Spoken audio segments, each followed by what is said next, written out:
Welcome back to the last episode of my Wendigo deep dive. This episode moves us much closer to the present day, now discussing the effects of the obsession with the Wendigo in pop culture, as well as exploring some of those films, shows, books, and games. I again offer the disclaimer that I'm not, at least to my knowledge, of Native American or First Nation descent. I'm in no way trying to speak for or personally represent these groups or their beliefs. All of my sources can be found on the main site, and if I missed some information, you can email me at backawayslowlypodcast@gmail.com.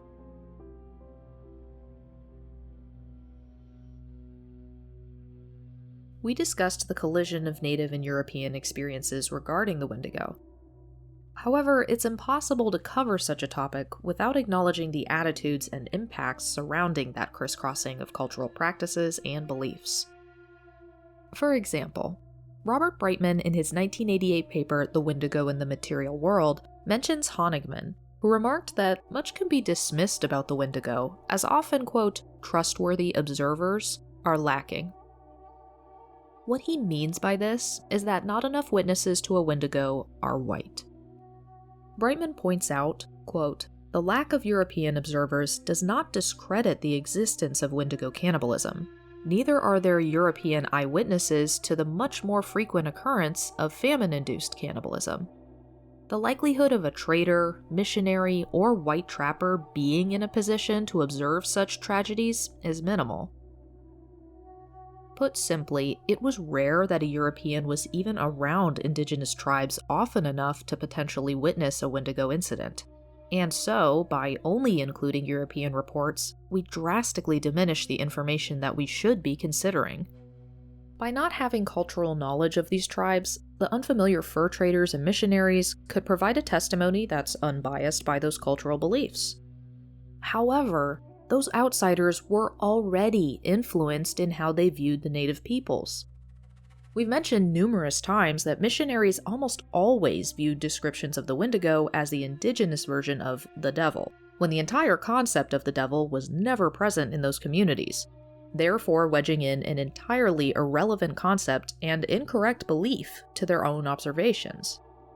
These Euro-Canadian witnesses were, perhaps unintentionally, coloring their own view of the creature. In conclusion, if you're going to dismiss the native reports of these incidents for reasons such as cultural bias, you have to extend the same treatment to the majority white reporters as well. And frankly, the native reports are potentially even more valuable because of the information that cultural context contains. It's not a question of either party being unreliable, so much as just human, with their own histories, prejudices, and beliefs. And we have to account for that. But now we're going to look at the effects of various portrayals of the Wendigo in the present day.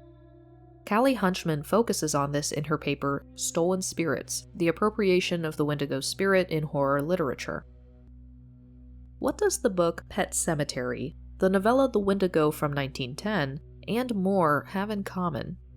All of them were written by non-native creators that, at least from what I can find, didn't consult any native peoples or context, and yet they used the Wendigo in their stories. As Hunchman puts it, quote, their stories are told by a white man, who learned about them from another white man, who in turn learned it from a long line of white men with little to no connection to the tribe. Hunchman goes on to explain that by severing any context from the Wendigo, it allows these Western authors to call upon elements of mystic spirituality that are usually associated with Native American themes, but with no strings attached so that they can mold it to serve whatever purpose they need within their story.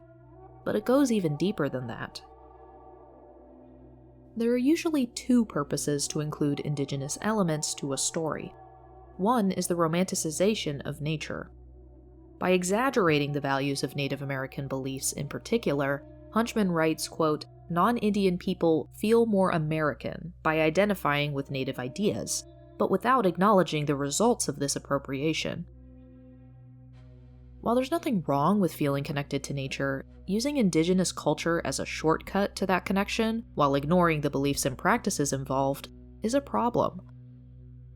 The other common reason indigenous elements are included in stories are to function as a boogeyman. The majority of Native focus in Western beliefs has been on the savage versus civilized idea. Native peoples are savages until they conformed to Christian standards, and usually not even then. By including an unknown people with strange ways in a story, it adds a thrilling and frightening element to a plot. If we zoom out from the Wendigo to how indigenous cultures are treated by Western society at large, Native spirituality is romanticized into something extremely profitable. We've all seen how Native beliefs have been watered down for profit. Dream catchers, feathered headpieces, tattoos, and the thankfully mostly retired Halloween costumes. Making a story have indigenous elements without understanding those elements is a byway to suggest unknowable spirituality, with the result of making an entire people's a commodity, while still not giving them any of the benefits of that profit, nor even the consideration that maybe they don't want to be commodified. What these authors and creators didn't, and usually don't, realize is that by commodifying the Wendigo for profit, they're participating in the exact trap that the Wendigo cautions against: greed. By dragging the Wendigo into the obsession with capitalist greed, it creates an endless cycle of consumption. It ignores the values that Wendigo stories are made to guide people back to, such as community, balance, and a reflection on one's own psychological health. It creates an illusion that we're learning about and including Native culture. Involving bits of cherry-picked indigenous cultural elements gives the appearance that Native peoples are being embraced, but by those cultural elements having been warped and hollowed out, it actually contributes to the erasure of Native culture. More and more indigenous knowledge and context is being ignored, all while people in general believe that Native culture is being preserved. And look, all of this isn't meant as a lecture about why you should feel guilty for watching a show where a Wendigo pops up. Trust me, I've consumed many of the shows, books, and games that we'll discuss, all before I even picked up an academic book or paper on this topic. There are so many creative projects out there in all kinds of forms. There's nothing wrong with being curious about something you're unfamiliar with. But stories don't come from nowhere, and if I've learned anything while running this show, it's that stories and monsters mean everything to the community they're from. This is true across the world, be it Bigfoot, the Chupacabra, Mothman, the Kappa, the Luguru, you name it. These stories and monsters become part of a cultural identity that's important to acknowledge. And hopefully this show and its sources will help make learning about this history and these communities more accessible. I encourage us to be curious, be entertained, but also consume these stories with your brain turned on and with an open mind. Alright, with that being said, let's look at the Wendigo in pop culture.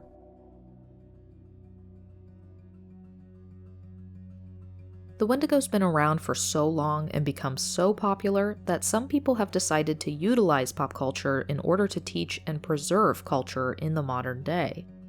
One of these people is Professor Brady DeSanti, who reminds his students that most mainstream pop culture Wendigo stories are created by non-Indigenous creators. Because of this, it should be kept in mind that these sources shouldn't be blindly accepted as an accurate representation. However, he's found ways to utilize these books, films, video games, comics, and more that contain a Wendigo to learn more about the truth behind the modern uses. He actually reviewed some of the films and shows that we'll discuss today, so I'll reference his papers as we go along. But I took note of his academic papers, and it pushed me to view these forms of pop culture that I've consumed for so many years, now with a critical eye. I still enjoy the stories that are more inaccurate, but I'm now aware of what and where their shortcomings are. We'll be taking a look at several examples, but as there are so many, I've decided to only focus on the iterations that I know well or had time to review. I'll say a few things about these shorter entries before I move on to the more in-depth reviews. Charmed is a TV series about 3 witches who are sisters, and Season 1, Episode 12 is titled The Windigo, which aired in February of 1999. One of the witches of this group is turned into a Wendigo after being attacked by one. A transformation like this is already much more similar to a werewolf than a Wendigo. Professor DeSanti is also quick to point out that the visuals of this Wendigo are much closer to that of a werewolf. The creature's very hairy, having an instinct to scratch and bite, complete with claws and fangs. Quote, and, in the most obvious reference to the werewolf, a person infected by the Wendigo only turns into one during a full moon. One interesting detail that they do get right is that the original Wendigo's heart had turned to ice and had to be burned to destroy the creature permanently. This is a detail that's almost never included in pop culture, so I want to acknowledge that Charmed included it. However, despite this, there's no context given to how this creature came to be. In fact, there seems to be no native representation or background given at all. It's just another monster of the week. Season 1, Episode 19 of the TV series X-Files is called Shapes. It follows Mulder and Scully as they visit a reservation to investigate a native's death. A cannibalistic spirit invades a rancher's son who then eats his father's flesh.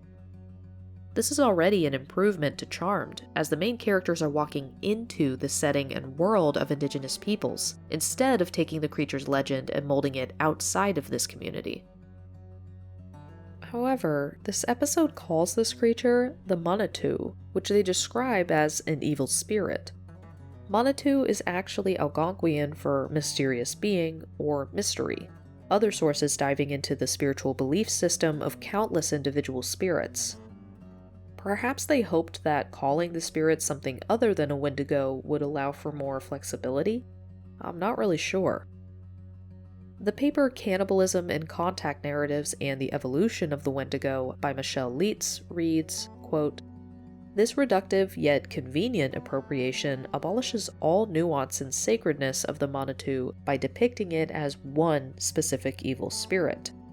What remains of the Wendigo in representation, the hunger for human flesh, association with darkness, physical transformation of a human into a beast, are merely the sensational aspects of the Wendigo, conveniently used interchangeably with the Manitou as a whole. Leitz also mentions that the Wendigo's key concept of greed is left out of this rendition, which is also true of Charmed. Let's turn to the 1983 book Pet Sematary by Stephen King. I know people love Stephen King, and by all means, please enjoy his books if that's your preference. But we have to talk about the misconceptions, errors, and stereotypes perpetuated in this book. We'll start with the most obvious. The 80s were a time when horror books and films loved to use Indian burial grounds as an easy source for any and all hauntings. Doing this perpetuates that native peoples have an unearthly ability. It attaches things, such as curses and death, to the remains of a specific people, which, in turn, creates an air of mystery and fear directed towards that community. It can mean that people don't respect that cultural group because they deserve respect and it's the right thing to do, but more so out of fear and self-preservation. I'll move on, but I really recommend taking a listen to episode 36 of the podcast Dead Meat, titled Indian Burial Grounds. I'll talk a bit more about it later, but it's really enlightening. Anyway, Stephen King's Wendigo has ram's horns, is able to turn people into a Wendigo with a touch, as well as the ability to resurrect animals. Kaylee Hunchman summarizes the largest issues of King's Wendigo better than I can in her paper Stolen Spirits. Quote, King's version of the Wendigo, while physically and partially behaviorally similar to the traditional Cree depictions of the supernatural Wendigo, does not fully represent the holistic idea of the Wendigo. King's version is tailored to dehumanize the Wendigo, making it an inhuman monster in a novel about the loss of humanity after death. Depicting the Wendigo as a supernatural monster targeting white people in Maine misrepresents the purpose and existence of the Wendigo, as it is no longer representative of the native environmental and cultural struggles it stems from. Instead, it is a depiction of the wild and animalistic stereotype of Native Americans often used by Western writers to instill fear and distrust in their readers. King has the Micmac tribe, who are doing legal battle with the US government for the ownership of their lands. Joe Nazare points out, quote, "Again, one sees how Native Americans are rendered a present absence in Pet Sematary, lurking menacingly offstage. It's the Native Americans' culture that supply the story with its plot, yet they are given no agency or representation within the book, except for the deceased patient Pascal, who warns Creed away from the Micmac territory." The pattern of burial grounds in King's stories echoes a familiar note with many of that time: the moral turmoil of white guilt. The YouTube channel Cracked had a show called After Hours for a few years.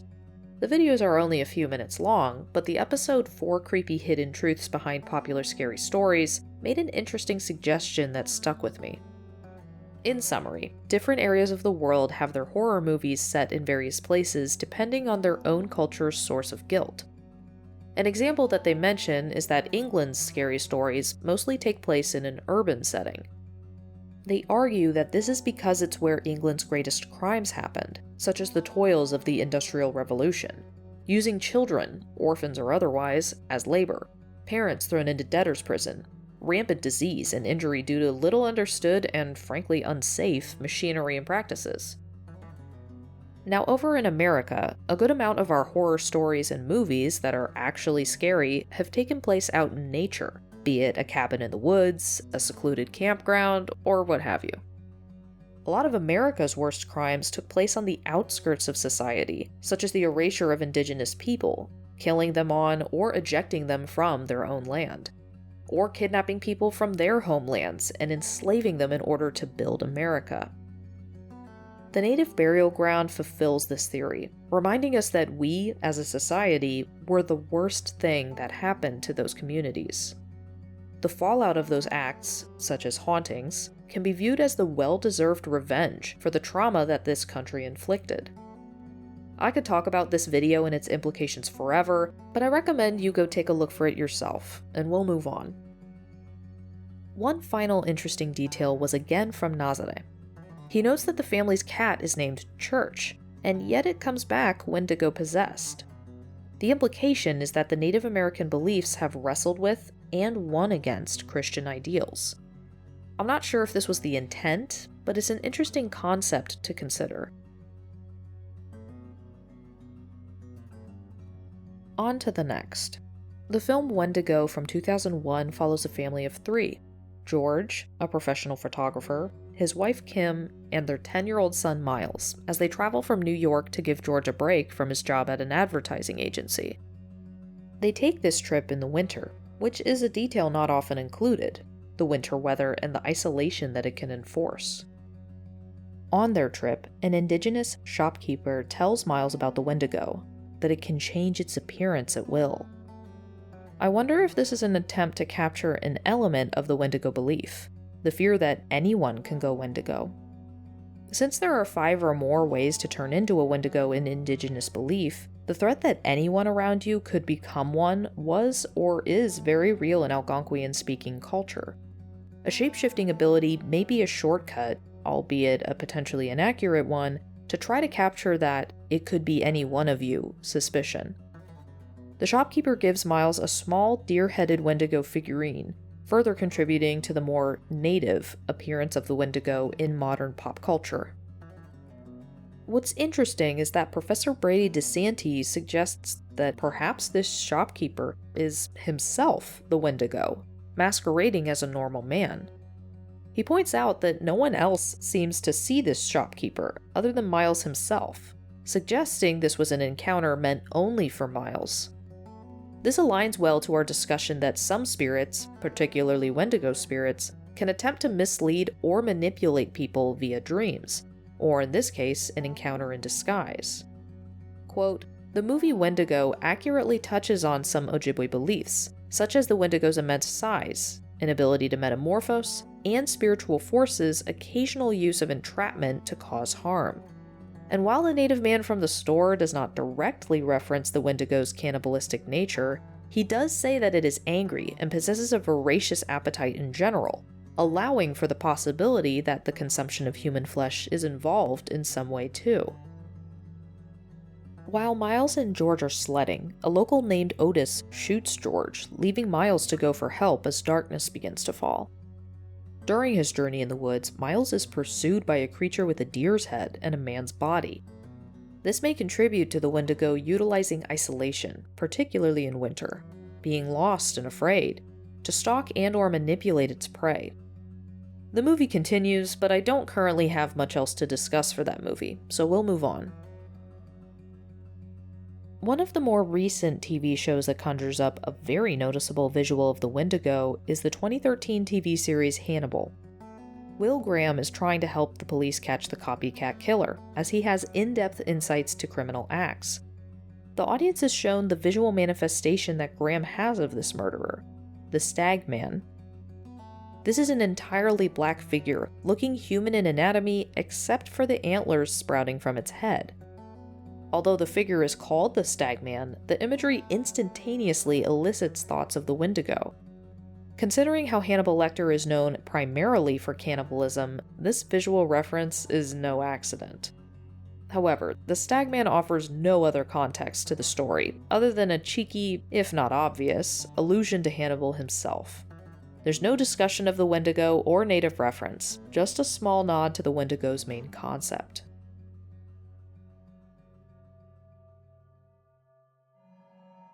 Now for the more in-depth reviews.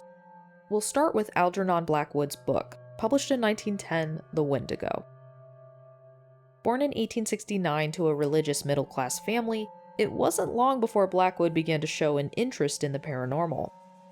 When he did begin writing, he preferred to stay within the genre of ghost stories. He moved to Canada for a time, and in October of 1898, he went on a trip with a friend to Quebec. Many argue, including his friend John Prince, that this trip stuck in his head, eventually inspiring him to write The Wendigo years later. I'll walk with you through the broad strokes of the story, but just in case, here's a spoiler alert for a book that's over a century old. Dr. Cathcart, his guide Hank, the doctor's nephew named Simpson, Simpson's guide Defago, and the cook Punk make up the hunting party that's trotting through the Canadian wilderness. In the last week of October, just north of Rat Portage, now known as the city Kenora of Ontario, Canada, they've had no luck, so Guide Hank suggests that they go to a specific area. Guide Defago seems unsettled by this proposal. Hank begins to harass Defago, telling the others that Defago is scared of, quote, some old fairy tale. The next morning, they separate into two groups, each made up of a hunter and a guide, the cook staying at the main camp. Our perspective follows Simpson, a young student on his first trip into the wilderness. Simpson describes the beauty of the Canadian forests in great detail, appreciating the natural majesty that cities haven't touched yet. However, these descriptions take on an apprehensive tone. He realizes that without his guide, he'd be truly lost. This total reliance on Defago makes Simpson uneasy. The unease increases to concern as Defago begins to behave erratically, staring into the bush. When Simpson tries to question Defago, Defago says, quote, "It must have been just that song of mine that did it. It's the song they sing in lumber camps and godforsaken places like that, when they've skeered the Wendigos somewhere around, doing a bit of swift travelin'." Naturally, when queried further, Defago dismisses the Wendigo as superstition, volunteering no more information. Simpson is woken in the tent that night by the sound of Defago sobbing. Simpson eventually determines that Defago's been crying in his sleep, but he also notices that Defago had shifted down in his makeshift bed, almost like something had been dragging him out. Simpson wakes again because Defago has sat up in bed, cowering against Simpson and away from something near the door flaps of the tent. In an unnatural silence, Simpson hears a roar near the tent, seeming to contain 3 separate voices. That voice calls out, "Defago." This proves too much for Defago, who bolts into the night. Simpson is unsuccessful in finding him that night, though he does catch the scent of decay. Simpson manages to find Defago's trail the next day, but he sees the footprints of something with hooves walking next to Defago's tracks. The hooved prints are much longer in stride than a man's. As Simpson walks on, he notices that Defago's strides are starting to lengthen to match the tracks of this mystery creature. Unfortunately, Simpson finds no answers as both of the tracks disappear, almost as if Defago was lifted into the air by the creature. Defeated and exhausted, Simpson makes his way back to the main camp. After he makes it to camp and recounts these mysterious events, Dr. Cathcart, Hank, and Simpson go back to try to find Defago. When Dr. Cathcart hears of his nephew's experiences, he predictably concludes that this entire sequence of events was merely due to, quote, illness, bewilderment, and terror, and that the unknown footprints were from a moose. Hank isn't so sure. He shares a criminally small amount of information about the Wendigo with them. Quote, for he admitted that a story ran over all this section of country to the effect that several Indians had, quote, seen the Wendigo along the shores of 50 Island Water in the fall of last year. When an Indian goes crazy, it's always put that he's seen the Wendigo. The Wendigo is said to burn his feet, owing to the friction apparently caused by its tremendous velocity, till they drop off and new ones form exactly like its own.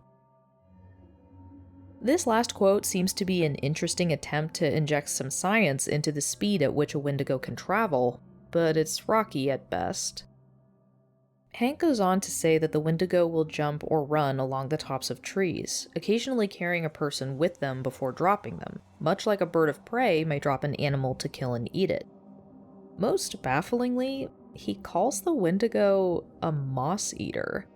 I went digging to try to see if moss eater was a euphemism or meant something different in the early 1900s, but I couldn't find anything, leaving my only conclusion to be literal.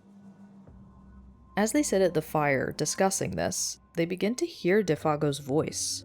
Something crashes down from the treetops, and it is indeed Defago. Or is it?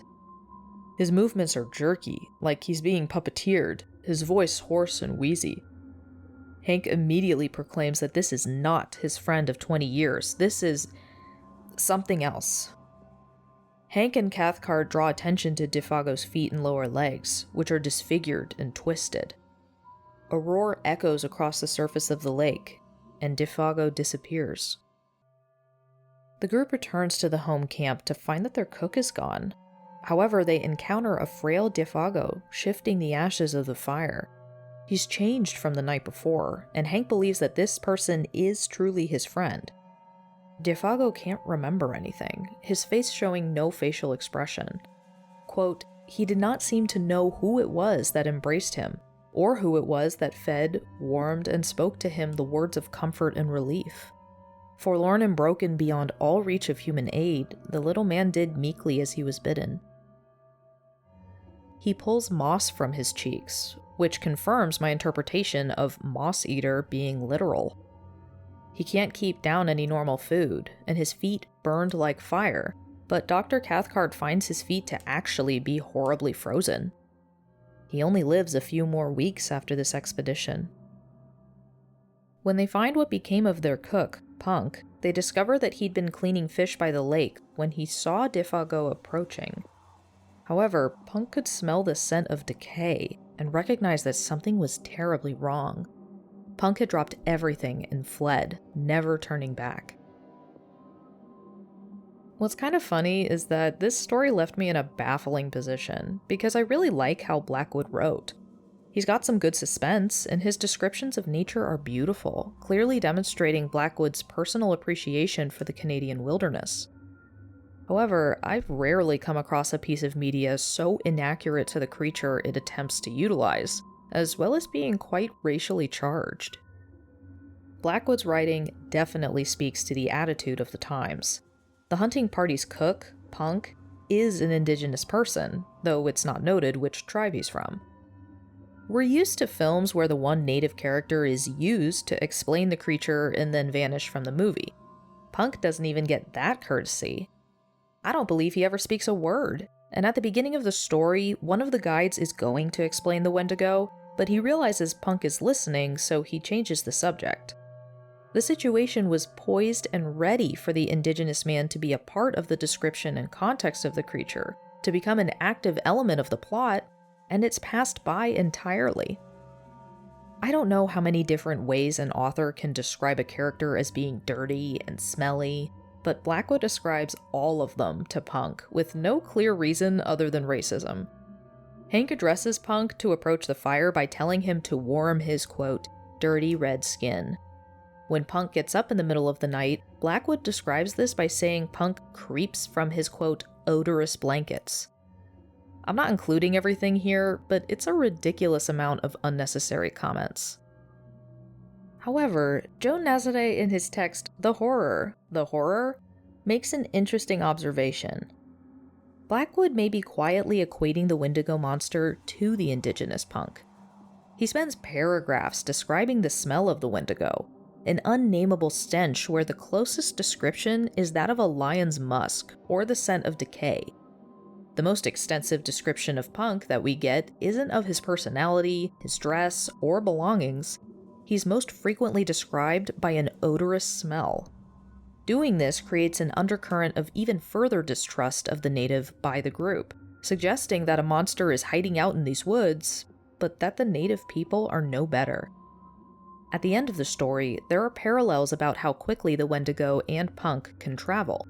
Punk is described as having made a 3-day journey at a rapid pace that, quote, only Indian blood could have covered. Nazare writes of this, quote, the terror of a whole race, though, seems to belong more to Blackwood, whose subtly demonizing rhetoric transforms the Wendigo from a native myth into a descriptive template for the Indian savage. Blackwood also perpetuates common stereotypes such as savagery to Punk.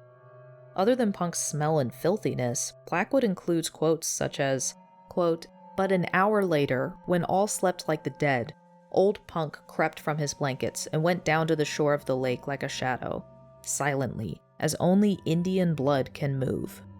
The thick darkness rendered sight of small avail, but, like the animals, he possessed other senses that darkness could not mute.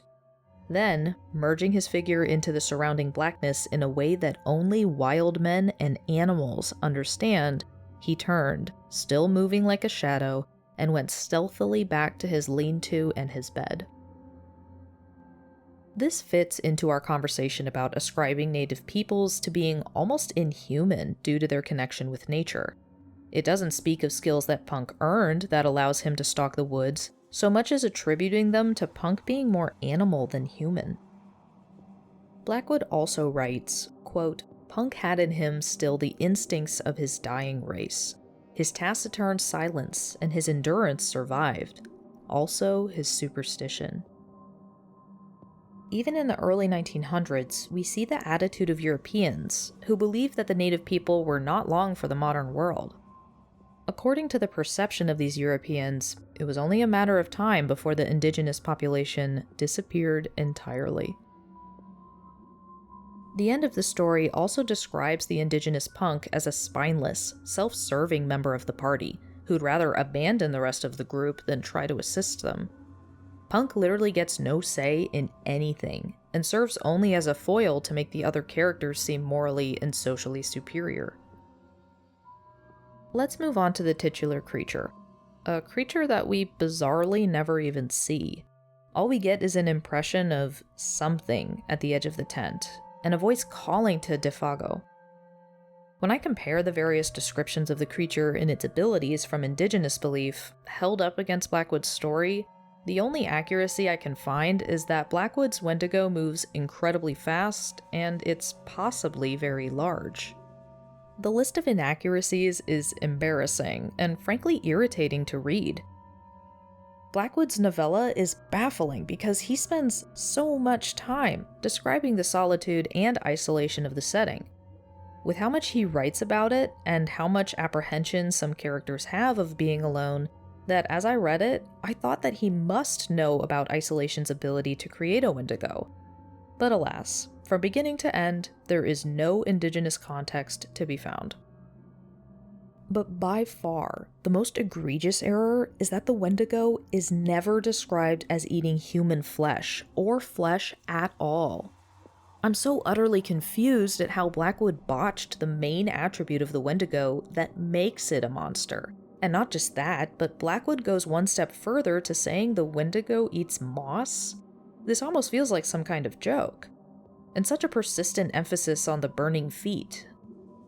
Blackwood seems to believe the worst thing about the Wendigo spirit is that it would run someone ragged overnight, potentially exhausting them to death. It seems that Blackwood's Wendigo is one in name alone. The story reads more like an Appalachian folktale than anything else. I tried looking around at other people's interpretations, just in case I was reading the story wrong, but I found nothing. It concerns me that other creatives in the future almost certainly looked at this novella, using it as a reference to inform their own creations of the Wendigo, instead of looking into indigenous culture. In particular, this story is the first place I've seen the use of a voice calling out to victims, or throwing its voice. So I wonder if this was one of the elements that wound down the grapevine to the modern-day pop culture iterations. But enough about Blackwood. Let's continue on to more modern renditions of the Wendigo.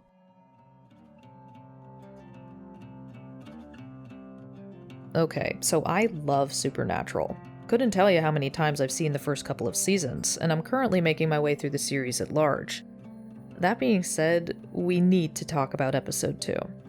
So again, spoilers for Season 1, Episode 2, Wendigo. The basis for Season 1 of the show is that brothers Sam and Dean are looking for their father as they hunt down monsters and ghosts across the country. In Episode 2, they end up in Colorado, and encounter a sister and brother whose other brother went camping and didn't come home. As they look for clues as to what this creature is, they track down a now elderly man whose family had been attacked and killed when he was a boy. The show claims that the creature returns every 23 years, hibernating in the meantime. There's really no connection to the Wendigo belief with this, it just seems to be an added area of tension for narrative purposes. Anyways, while the attack's official report says that the creature was a grizzly bear, the man says that whatever it was opened the door and moved incredibly fast. It killed his parents and left him with a jagged, clawed scar across his chest. The brother and sister from earlier have decided to go looking for their brother in the woods, with the assistance of a hunter, so Sam and Dean join them. The group finds the missing boy's tent bloody and torn. Sam draws Dean aside, opening their father's journal, which serves as a kind of monster encyclopedia. Sam opens the journal to a specific page, one where the name Windigo is written. Oh, come on. Wendigos are in the Minnesota woods or northern Michigan. I've never even heard of one this far west. I was a little surprised by this, as so many pop culture media forums will just put a Wendigo wherever they want one. In the very least, Supernatural mentions that it's weird that a Wendigo is here, that it's far outside its normal territory. Sam points out that the Wendigo mimics a human voice, which, as we've discussed, doesn't seem to be sourced in indigenous belief. Now, the show didn't have much of a budget this early on. With this in mind, I think that by leaning on an audible element of the creature, it could supply a cheap way to build tension.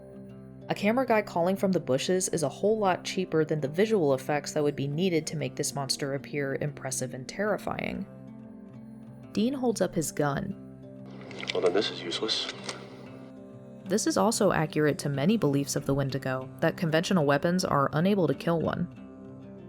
Here's where the show takes an odd left turn. The group hunkers down for the night, and the brothers draw Anasazi symbols in the dirt around their camp as protection, claiming that a Wendigo can't cross them. This was weird to me even on my first watch of the series. The Anasazi, also known as the Ancestral Puebloans, reside in southeastern Utah, northeastern Arizona, northwestern New Mexico, and southwestern Colorado. Although this episode does take place in Colorado, this tribe would have been hundreds of miles away from any tribe that had Wendigo beliefs. Why would symbols drawn by an entirely separate tribe have any effect on a Wendigo that resides in another part of the country? I can only hope that this isn't a case of all native cultures are basically the same, but I'm not sure. On that note, I started to think about the first season of Supernatural in general, and I realized that there are a few hints to imply that the show's use of native creatures, along with the events of the episodes, got a little mixed up. The coordinates that the boys are following to track down their father lead them to Colorado in this episode. However, if you look at the coordinates, they actually reside somewhere in Arizona, which is where episode 6 is located. This is significant because episode 6's monster is a shapeshifter.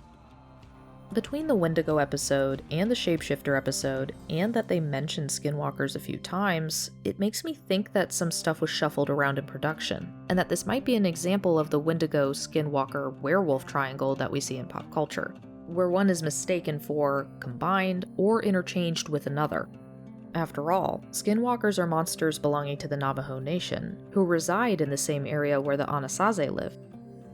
This tangled web isn't something that the average viewer is going to notice, I just tend to dig a little deep out of curiosity. In any case, Sam and Dean are forced to tell their companions about the Wendigo. Windigo is a Cree Indian word. It means evil that devours. They're hundreds of years old. Each one was once a man, sometimes an Indian, or other times a frontiersman or a miner or a hunter. How's a man turn into one of those things? Well, it's always the same. During some harsh winter, guy finds himself starving, cut off from supplies or help. Becomes a cannibal to survive, eating other members of his tribe or camp. Cultures all over the world believe that eating human flesh gives a person certain abilities, speed, strength, and mortality. But here's where we deviate again. More than anything, a Wendigo knows how to last long winters without food. It hibernates for years at a time. When it's awake, it keeps its victims alive. It stores them so it can feed whenever it wants. This seems to be a new conclusion reached by the show writers to explain the years between incidents, as well as to add an element of hibernation undergone by animals during the winter. I think it's an interesting idea, but when I think about the Wendigo we've discussed, I highly doubt a creature entirely focused on consumption would be able to stock provisions and make food last. While the Wendigo of some of the indigenous stories that we read does plot and plan in order to obtain food, we never once saw a Wendigo conserve food. When asked how they can kill it, Dean says, Well, guns are useless, so are knives. Basically, we gotta torch the sucker. While this is accurate to the Wendigo lore, they don't discuss any context for why this is. There's no explanation of the Wendigo's frozen heart. I suppose this may have sounded odd, as the search party walks through the moderate-weathered Colorado woods in relatively light gear. But that's the problem with changing the setting for this creature.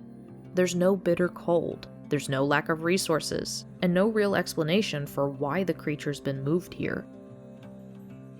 The hunter that they're traveling with ends up dead by a snapped neck, but not consumed in any way. Indeed, he's not even taken to serve as the Wendigo's supposed hibernation stash. This makes the hunter seem like a pointless kill, flying in the face of the priorities of the Wendigo creature. They eventually find the Wendigo's lair in a mine shaft. We'll talk more about how perfect the setting of a mine is for a creature like the Wendigo, but it's not really focused on in this short TV episode. When we see the creature, it's not very clearly. The mineshaft setting allows the production the benefit of darkness, so they didn't have to spend a lot of money on the Wendigo's appearance. What we do manage to see is a gray-skinned, tall, lanky, hairless creature, its skin stretched over bone. Michelle Litz writes, quote, with a rodent-like face and pointy ears that make it look more like the vampire Nosferatu than a traditional Wendigo. Who the Wendigo was while still human, before becoming a monster, is never explained within the episode, but the young boy's casual mention of the Donner Party has led fans to theorize that the Wendigo in this episode was once a member of that party. This is an interesting theory, as the Donner Party did travel through Colorado, but the expedition didn't really reach a point of desperation until Nevada, which was over 2 months after the group was in Colorado. Dean manages to kill the creature with the shot of a flare gun. However, they fumbled the bag at the last minute in terms of accuracy, the shot going into the creature's stomach and not the heart. This episode of Supernatural succumbs to the most common flaw when it comes to indigenous inspiration in pop culture written by non-indigenous creators. The story and creature belong to an indigenous group, but that community is kept firmly off stage. No context for the creature is given, and viewers leave the episode with no greater understanding of the creature other than a scary concept.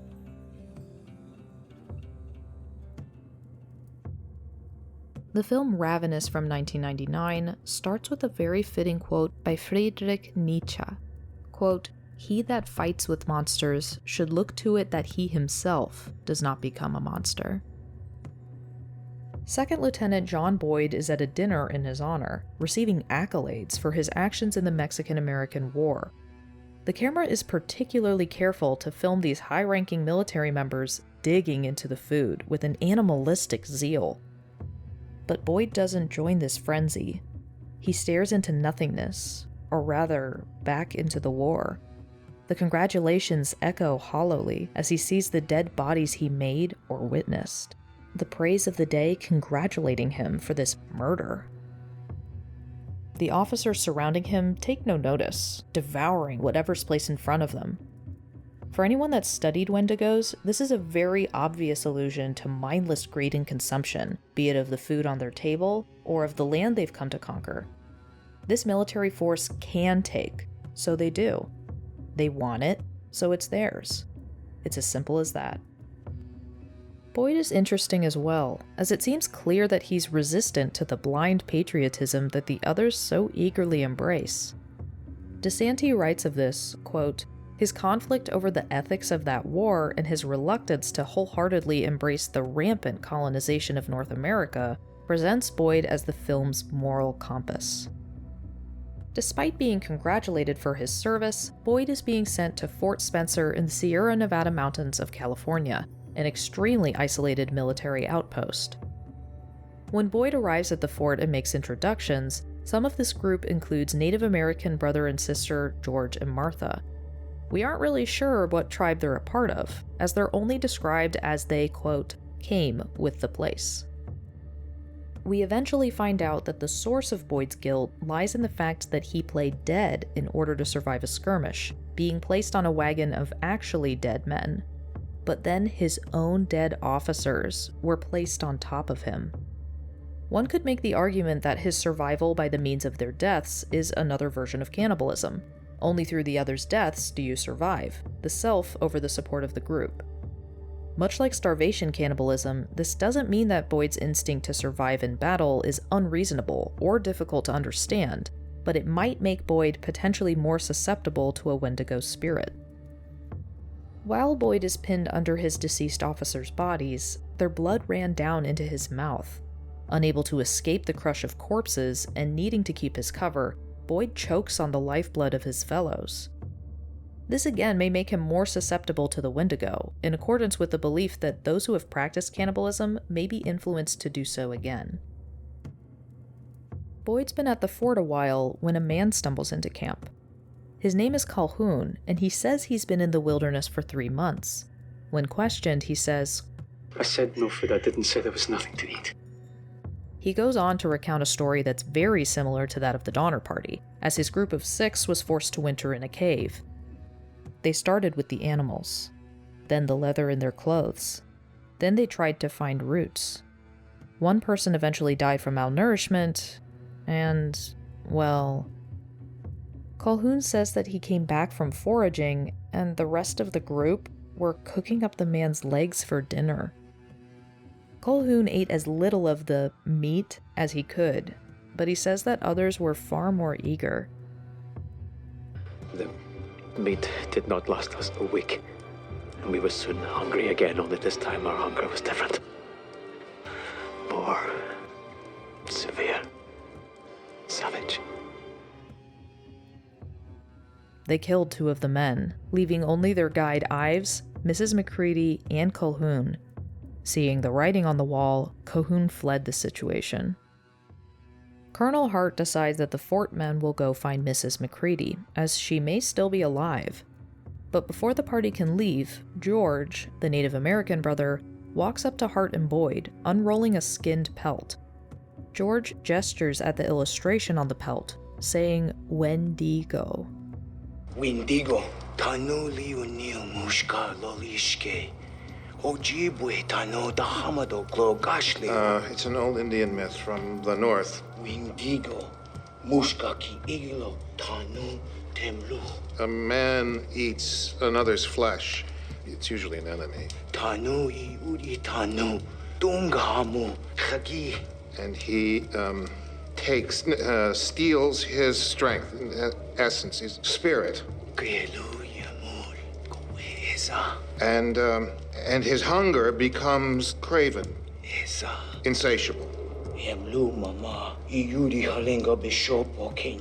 And the more he eats, the more he wants to. And the more he eats, the stronger he becomes. Georgia, people don't still do that, do they?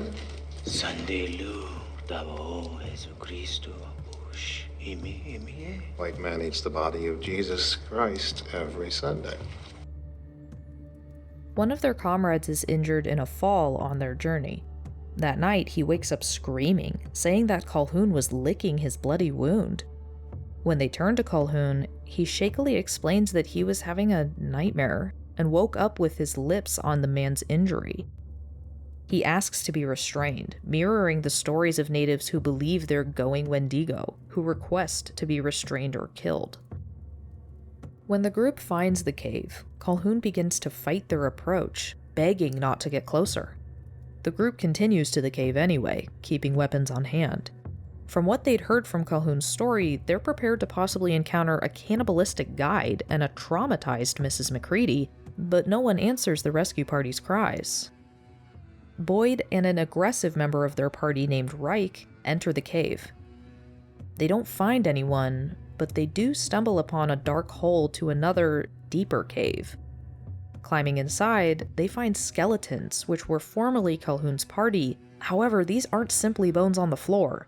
They're assembled in their full skeletons, hanging from the ceiling, and there are more skeletons than they expected. This is a trap. Meanwhile, Calhoun kills everyone outside of the cave, leaving Reich and Boyd being the only men left able to pursue. As they give chase, Calhoun mimics the voices of their dying comrades. At the edge of a cliff, Calhoun throws a knife at Reich, hitting his mark. Reich tumbles over the edge, leaving only Boyd and Calhoun. Boyd throws a knife at Calhoun, which does make solid contact, but Calhoun bounces right back up, telling us that average weapons are useless. Staring at what now he knows as a monster, seemingly unable to be killed, Boyd decides that his fate is best left in the hands of gravity, and launches himself off the cliff. By the end of his fall, Boyd sustained a broken leg, potentially more internally, and is now stuck in a hole with the wide-eyed, smiling corpse of Reich. You can see where this is going. Boyd eventually fights his way back to the fort. He heads directly to Martha and George's shelter, looking for George's illustrated pelt. Martha interrupts his search, and he begs her about how to stop this transformation. How do you stop it? You don't. You ever give yourself? Wendigo eats. Must eat more. He never enough. He takes. Never gives. You stop Wendigo. You give yourself. You must die. This directly counters his previously selfish survival needs, that he must give in order to stop the ultimate evil. Understand that the word selfish is relative in this situation. Despite this being potentially untrue depending on the specific tribe, this key information comes from an indigenous person in this story, even though she and her brother aren't really utilized in any other way or given substantial personalities. Reinforcements come to investigate the incident at the fort. They claim they find nothing in the cave, or a trace of anyone in general. The colonel in charge, who already doesn't like Boyd, dismisses the Wendigo as a campfire story. They bring in a Colonel Ives to replace Colonel Hart, but it's a far too familiar face that walks through the door. Later, Colonel Ives, or rather Calhoun, swaggers into the courtyard to taunt Boyd. He decides to tell Boyd his villain backstory. At one point, Calhoun was suffering from tuberculosis and depression, sent off to a sanatorium to die. In transit, a native scout told him a curious story, that if a man ate the flesh of another man, he could steal the other man's strength and spirit. Naturally, Colquhoun just had to try, starting with the native scout. He discovered that the story was true, and he grew far stronger than he'd been as a normal man. Later, his wagon train got lost in the Rockies, after which he would consume 5 men in 3 months. He felt healthier than he'd ever been, and happier to boot. And this is why Colquhoun was confused. He's embraced this selfish way of life, and he doesn't understand why Boyd is rejecting it. DeSantis' paper observes, quote, "The man, Colquhoun, lacks any sort of moral compass in pursuing his bloodlust. Boyd can be viewed as exemplifying the moral dilemma that such actions pose to some immigrants, including those soldiers who, like him, fought in the war against Mexico." After this confrontation, Martha goes into the barn to find the horses killed and decapitated, their heads hanging about the barn. She and Knox find a man named Cleves, murdered on the roof, his body draining blood over the window. They immediately believe Boyd is guilty and imprison him. However, Colonel Hart is revealed to still be alive, and it's he who's responsible for the horrific scene with the horses. It turns out that Colquhoun decided to create his own friend, and, after committing such a reprehensible act, Hart seems powerless but to follow Colquhoun. This is when it's revealed that they intend to bring Boyd into their little group. The movie then goes full force into the symbolism of the Wendigo by utilizing the historic context of manifest destiny. Manifest destiny. Westward expansion. Come April, it'll all start again. Thousands of gold-hungry Americans will travel over those mountains on their way to new lives, passing right through here. We won't kill indiscriminately. No, selectively. Good God. We don't want to break up families. You'll get caught. Well, if it's just the 2 of us. Of course, with no wish to recruit everyone, we've enough mouths to feed as it is. We just need a home. And this country is seeking to be whole, stretching out its arms and consuming all it can. And we merely follow. This is an interesting interpretation of the Wendigo. Clearly, these 2 Wendigos are self-involved, but aren't beneath teamwork to obtain their goals. This does slightly clash with the belief that Wendigos that encounter each other will fight to the death and consume the loser. However, there are a few indigenous stories where there are rare pairs of murderous Wendigos, usually father and son. When Boyd rejects their proposal, Colquhoun stabs him in the gut. Colquhoun's purposefully created a wound that will kill Boyd unless he consumes human flesh. With no other choice, Boyd acquiesces to the request. Later, Hart reveals to Boyd that he's overcome with guilt about the whole situation. Unwilling to live with what he's already done, let alone what Colquhoun's asking him to do, Hart asks Boyd to kill him.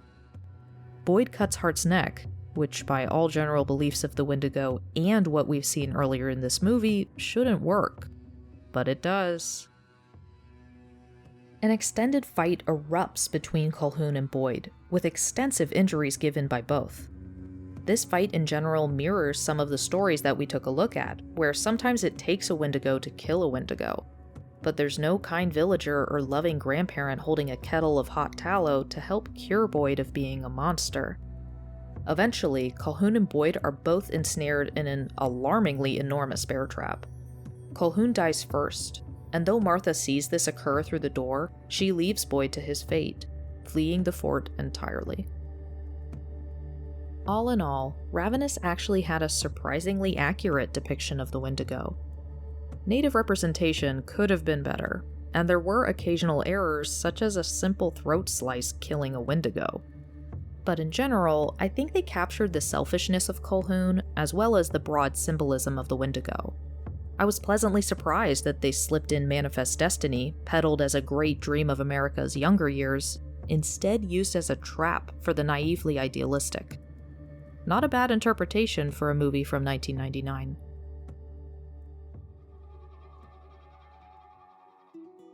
Let's look at a different medium. How about a video game? Until Dawn is a 2015 game that follows a classic setup: a group of teens in a cabin in the middle of nowhere. We're going to go a little out of order of game events, since the game is about 80% interactions with and relations between this group of teens, as well as their responses to various circumstances. So let's start at the earliest events that can be found in the game's lore. Within the game, the Wendigo originated from the Cree, who lived on the fictional Blackwood Mountain from the 1400s to the 1850s. The Cree specifically didn't hunt on this mountain, as they believed it to be sacred, but the incoming European explorers and miners had no such qualms. In 1893, the miners excavated the mountain for tin and radium. However, the miners dug too deep and released the spirit of the Wendigo. I know this trope is popular. The first thing I think of is the Balrog from The Lord of the Rings. But I haven't seen anything in the indigenous beliefs that imply that a Wendigo is ever sealed underground, or how that would even be possible. In the winter of 1951 to 1952, the Blasting Crew group established mining operations. But a cave-in trapped 30 miners, which, of course, led to multiple cases of murder and cannibalism. There were only 12 survivors, all of which showed unusual physical characteristics. Cue the cover-up, and let's send those survivors to the Blackwood Sanatorium for some research. Naturally, the staff experimented on these men, until they were men no longer, and took their revenge. Now we jump forward to the events of the game's story, which takes place in the then modern day of 2015. After a prank gone wrong at the vacation house they're staying in, the characters call it a prank, I call it outright bullying, two sisters end up falling off of the edge of a cliff. The next year, the friend group returns to the mountain to hang out and honor their missing, or dead, friends. A whole lot of tense teenager hijinks ensues, but eventually they realize that Wendigos are chasing them. Now, this game has a very decision-based program. Because of this, any number of people can survive or die, and the story gets askew the more you go down each path. Because of this, I'll just go through the information that the game gives us about the Wendigo and how they portray it. The main source of information about the Wendigo comes from the Stranger's Journal. The Stranger is a man the group encounters who seems to be trying to keep the Wendigos under control and contained, which isn't going very well. His journal entry about them starts with, what else? Cannibalism. He describes the insatiable hunger, the isolation of the mountain, and its fierce winter storms. The journal does a good job emphasizing just how far this seclusion and starvation pushes a person, and that it makes them susceptible to a Wendigo spirit, which isn't commonly mentioned in other forms of Wendigo pop culture. Once turned, the person kills without remorse or even recognition, including his own companions. Quote, "He will eat the flesh raw from the corpses. I've seen this happen, for many years ago, a craving for flesh that cannot be sated. And then the change begins. The eyes turn first and become milky and white. Then the teeth become longer, like fangs. The creature grows, and the skin is pulled taut across the bones." Some of these visual details are specific in ways I don't often see with other descriptions of the Wendigo, but I think they're reasonably within the general range of Wendigo features from indigenous accounts. One interesting addition to the Wendigo lore of the game is that they give the Wendigo the Jurassic Park T-Rex's motion-based vision. Quote, "The Wendigo's eyes change. They become both sharper and more dim. The Wendigo sees movement. It is a hunter, like a hawk, but it cannot see stillness. If you are to keep totally still, then the Wendigo will not be able to see you." I have no doubt that this is a way to add tension-building gameplay into the story, as they lean on it for quick-time events. The same journal entry is accurate about the durability of the Wendigo, though it again introduces its own twist. The reason it's more durable is that the skin has hardened like armor, making it unable to be cut or stabbed. The game has also justified why the Wendigo can mimic voices. Quote, "Because the Wendigo is mutated from a human, it knows how to hunt us. It can perfectly mimic its prey." while I'm unsure if this is true or not, it's definitely an interesting idea.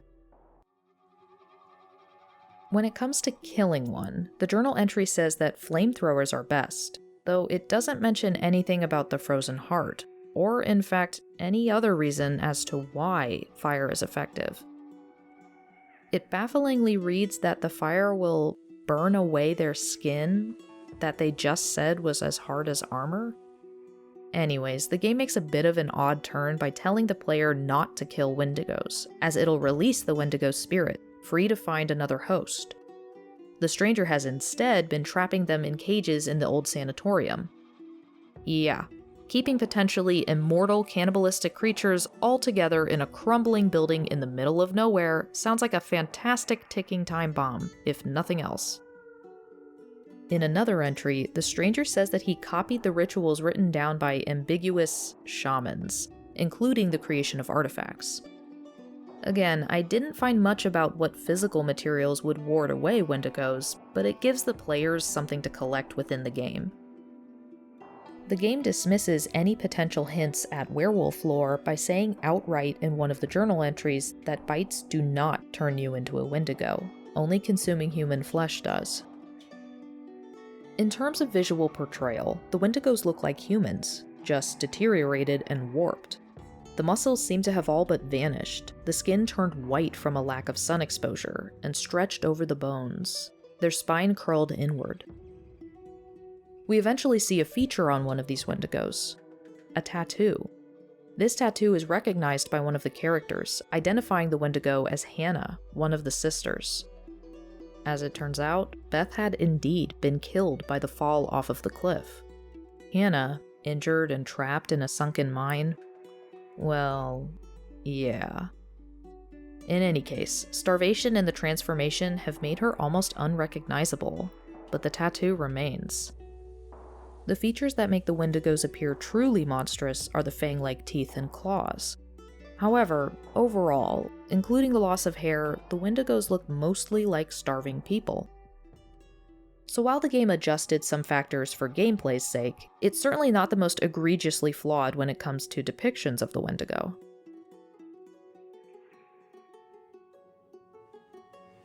Our last pop culture piece that we'll cover is the most recent, and probably the most controversial, or at least the most discussed. Antlers, from 2021. The film begins with this text, quote, "Mother Earth has been pillaged, stripped of her life's blood, a violation that has awakened the malevolent spirit, seeking the lost, the frail, and the depraved. Prey it desires, not you." In remote Cispus Falls, Central Oregon, 7-year-old Aiden Weaver accompanies his father, Frank Weaver, to an inactive mine, where Frank runs a lovely little meth lab. While Aiden waits outside, Frank and his accomplice hear a strange screeching from deeper in the mine. Trying to investigate, they find small bags hanging from the ceiling in the dark. They're beset upon by an unseen monster, the accomplice's gun having no effect on it. Later on, we see 12-year-old Lucas Weaver in class learning about the purposes of storytelling. His teacher, Julia Meadows, informs the students that storytelling in Oregon started with the indigenous people.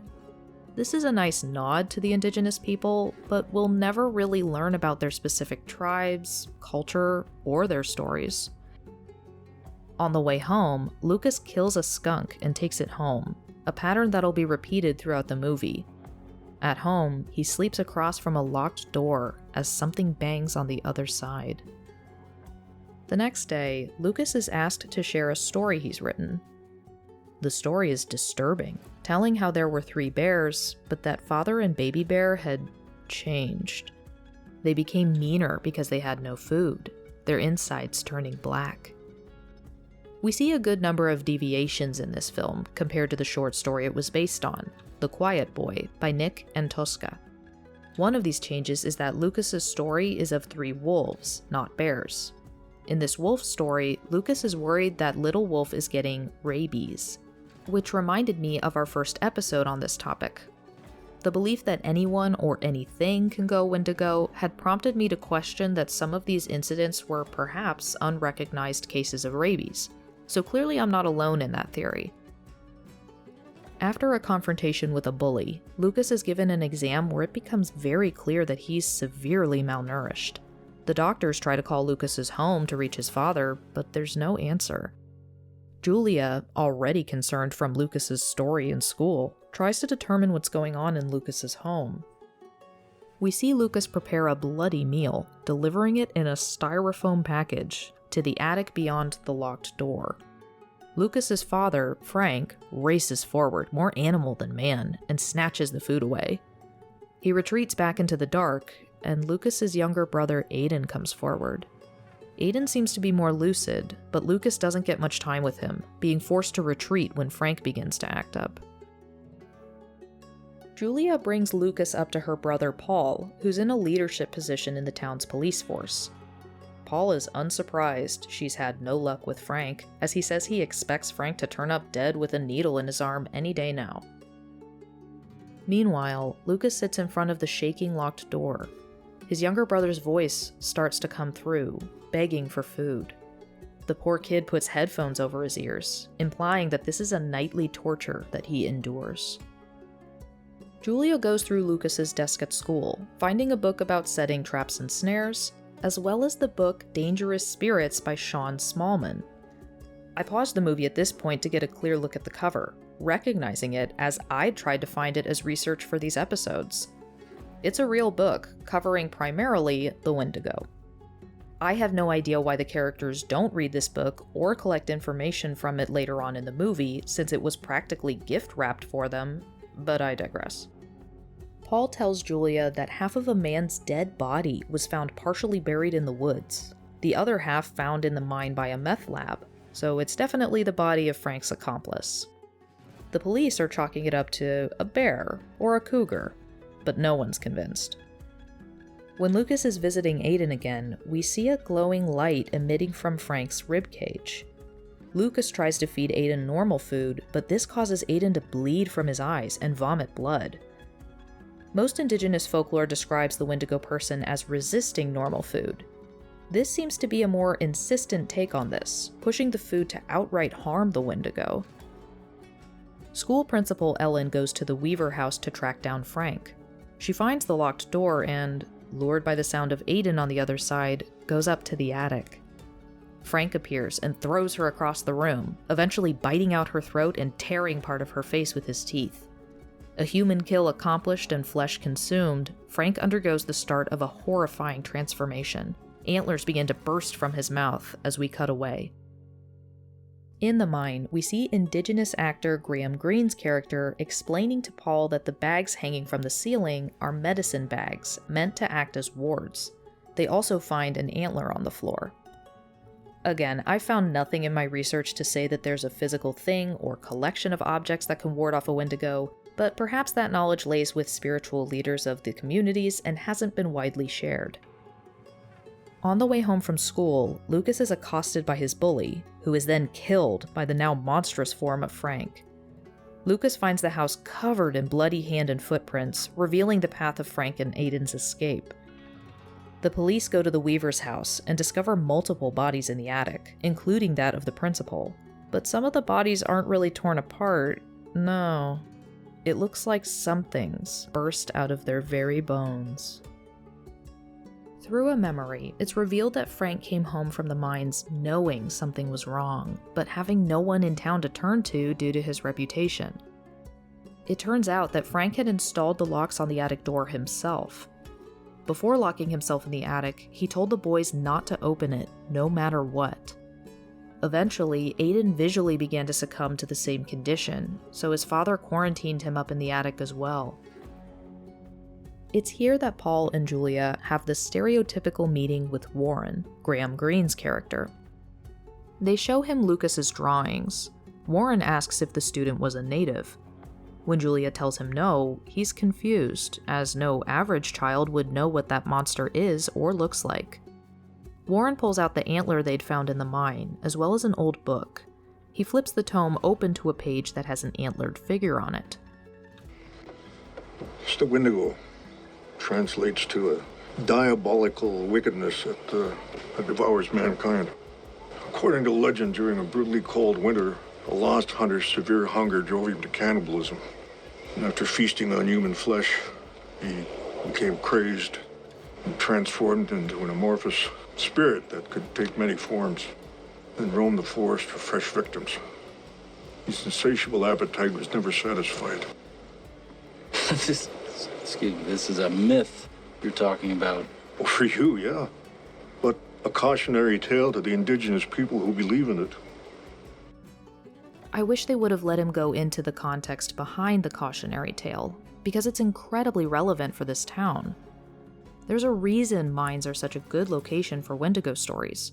Remember what I mentioned about the Balrog from The Lord of the Rings? The description about it is particularly applicable here. I haven't found anything to imply that digging itself awakens a Wendigo that resides in the ground, but the motivation of the act itself and the consequences from it are very familiar. Like clockwork, each of the stories involving a mine have an incident where they dug too deep, awakening the wrath of a monster. This plotline inevitably represents the greed that these companies and, by extension, the miners themselves were embodying. So again, while the literal act and location aren't super accurate to the Wendigo beliefs, the symbolism is. This conversation about the relevant context was practically gift-wrapped for this script to discuss, and they don't. Warren goes on to say, They're elusive and known to be eternally starving, but feasting only makes them hungrier and weaker. Those who are unfortunate enough to encounter one can only kill it when it's in its weakened state, and only by extinguishing its beating heart, forcing it to search for another host. But it all makes sense, you see. I mean, our ancestral spirits never died. They were here long before we were, and they'll be here long after we are gone. But now they're angry. Warren barely mentions cannibalism, but other than that, the actual act itself is only vaguely acknowledged in the movie's events. The accomplice's body is torn in half, but we see it in the morgue, and it's not exactly consumed. The same thing with the principal. While Frank clearly drank some of her blood and potentially some more flesh, her remains are mostly there. In the next scene, the police find the bully's body and specifically say the middle of the corpse had been eaten through. Despite this, the trail of bodies in this movie are a far cry from all of the stories we walked through where the Wendigo eats everything it can from a body.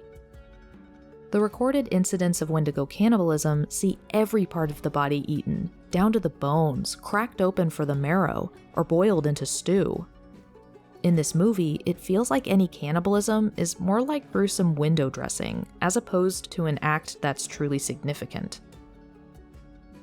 Julia and Paul take Lucas home, and Julia tries to break the news to him that his dad is dead.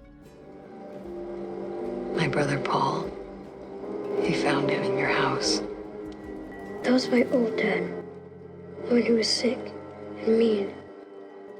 My new dad is related, but Aiden doesn't understand, and he needs me. I just have to feed him, and he'll love me. Lucas is very sure that his dad is going to come get him, and they'll all be together again. This turns out to be true, but it's an interesting departure from what we know in general about Wendigos. Usually, they feed on those closest to them first, since their family or companions are immediately available. However, since this movie's traits of its Wendigo doesn't seem to include food scarcity at all, I guess it doesn't really apply to this movie's narrative. A whole lot of action ensues, but in the end, the young brothers and Julia all wind up at the closed mine. Julia finds Lucas and Aiden, but also Frank, consuming a bear mere feet away. As the monster turns to her, we see the ragged remains of Frank's face, still attached to the antlered head. He stands up, towering over her, clawed hands rising to strike, a glowing heart peeking through his ribcage. Julia stabs at the heart, but doesn't make a clean hit. She stabs its throat to no real effect. But it's Lucas who stabs his father's heart through the back of his ribcage. Julia rolls the body over, stabbing and cutting out the Wendigo's burning heart. So I guess we'll talk about that too. They do reference the destruction of the heart being necessary, but they went the opposite of the frozen heart. I'm sure that this was so that we could more easily see the glowing heart in the ribcage, but I feel like we could have suspended our disbelief and let the frozen heart glow if we really wanted to. I will say that I do recall that there was one indigenous story that we heard earlier, where the Wendigo that infiltrated a village was accompanied by the smell of burning. However, as I haven't seen that anywhere else, and we were never really informed where that burning smell came from, I can't say for certain that it's part of Wendigo belief. Aiden begins to screech and scream, his heart beginning to glow in his ribcage. His eyes roll back, seeping black ooze. Julia closes her eyes and picks up the knife. Lucas stops her, telling Julia that Aiden's going to be okay, he's just sick. Julia crouches down and tells him that his brother's never going to get better. They go back and forth until Lucas relents. Julia hugs the shrieking child, driving the knife into his heart through his back, and killing the last thing that Lucas loved in the world. Honestly, this ending made me incredibly sad, which it's supposed to, but it also really irritated me. It completely ignored all of the indigenous belief that a Wendigo can be healed, especially if it's a child who they could guide back into eating appropriate food, encouraging their young mind to forget the horrible incident. As well, we didn't see Aiden consume human flesh. There was a child's body found in the Weaver's attic, but even if he had eaten some of the principal, that transformation into small, horrific antlered beast should have happened right after he ate the human meat. In any case, this version of the Wendigo was treated more like a contagion without a cure, spreading to anything that it touched. Wendigos tend to be turned via the result of famine or from intense isolation, neither of which is true for Frank or Aiden. And also, what happened to the original Wendigo that turned Frank and his accomplice? Maybe I'm missing something, but in general, the ending really disappointed me. I know it's a trope that the main characters only go to see an indigenous person for wisdom and guidance. Afterwards, the story immediately forgets about them. However, I feel like there was a real opportunity for the character Warren to be a part of the process for finding and dealing with the Wendigo.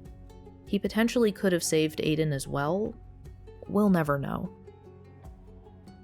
Viewing the movie as a whole, the biggest elephant in the room is that, at least to my knowledge or the knowledge of those I spoke to within the community, there is no Wendigo belief in Oregon. The belief in the Wendigo is firmly around the Great Lakes area and northern Canada. This creature has again been moved to a more convenient area to serve as a narrative boogeyman, with little to no context accompanying it. What's interesting is that in The Quiet Boy by Nick Antosca, the story actually took place in a tiny fictional town of Rexford, West Virginia. I assume that moving the story up to Oregon was an attempt to get the creature closer to the north, but I don't know why they didn't just make the story in Canada or around the Great Lakes if that was their goal. At the end of the day, I think that this movie's main flaw was that it was trying to do way too much.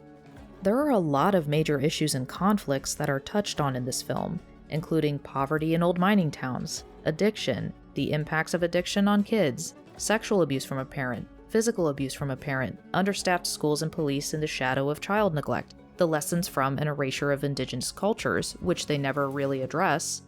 All of these problems are, in and of themselves, incredibly complex. And by trying to include a little bit of each or dip their toes into the intricacy of all of them, they realize none of them. I don't hate the movie, but as I approach it from the standpoint of representing an indigenous creature that I've researched for months, I don't really think it did a great job. Not the worst job, certainly not. I think it was just too ambitious. But here's the real kicker that surprised the hell out of me. The short story, The Quiet Boy, yeah. There's no Wendigo in it. At all. So they shoved all of these complex issues into one movie, and then wedged the Wendigo in as well for good measure. If you read the short story, it does mention some of the issues I just listed, such as poverty in small-town Appalachia. But most of these things were added unnecessarily to the film. Either way, I recommend reading The Quiet Boy, as it does a great job of building tension and letting us into the single viewpoint and moral conflict of a teacher dealing with horrific events. The story also keeps some horror and mystery, not explaining what the monsters actually are, or how they came to be. So I'll have a link to the story for you all in the show notes and on the podcast website.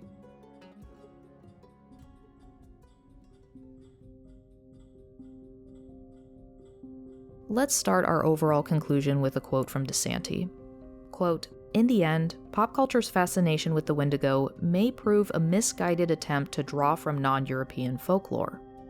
I think audiences and filmmakers alike occasionally get tired of the old tried-and-true monsters of the big screen and look outside a Western context for inspiration. More often than not, the filmmakers simply take the Wendigo and make it into a relatable monster for Western audiences, which kind of defeats the purpose of going outside a Western context for inspiration in the first place. I think that there's potential for some really interesting stories and monsters to be developed and told, but we have to take a look at the effect of how we're doing things now. I also think it'd be really beneficial to let Indigenous creators have more opportunities as well. And as I mentioned, I encourage you to enjoy entertainment, but also to consume with your brain turned on. Take a look into the original context of some of these monsters. You'll probably find it interesting. If you can, support Native projects and encourage consulting and championing Native voices that are trying to highlight their own culture. There are so many interesting stories, creatures, and legends out there. It honestly does everyone a favor to include people from all kinds of backgrounds into the cultural landscape. This topic has been a lot, and I'm sure I barely scratched the surface in regards to other tribes that have Wendigo beliefs. It's so interesting to have studied what the Wendigo was for centuries, what it's meant to people in the past, how it's risen in popularity, and that we're potentially repeating the same mistakes that these Wendigo stories warned us about. Consumption of resources was nothing new hundreds of years ago, and now it's worse than it's ever been. We consume resource after resource, and that includes entertainment. YouTube video after TikTok short after movie about a subject that we haven't really slowed down to understand, myself included, until now. And I know we're all busy people with too many responsibilities and what feels like far too little time to enjoy things. But I think maybe we can stand to give a little more time to dig a little deeper into the truth, emotions, and cultures where some of our favorite things came from. This was the last episode of my own research into the Wendigo, but for our next episode, we actually have a guest. Remember Professor Brady DeSanti? Well, I reached out to him and was lucky enough that he had a minute or two to chat with me. So come back next week for an illuminating interview with Mr. DeSanti. See you next week.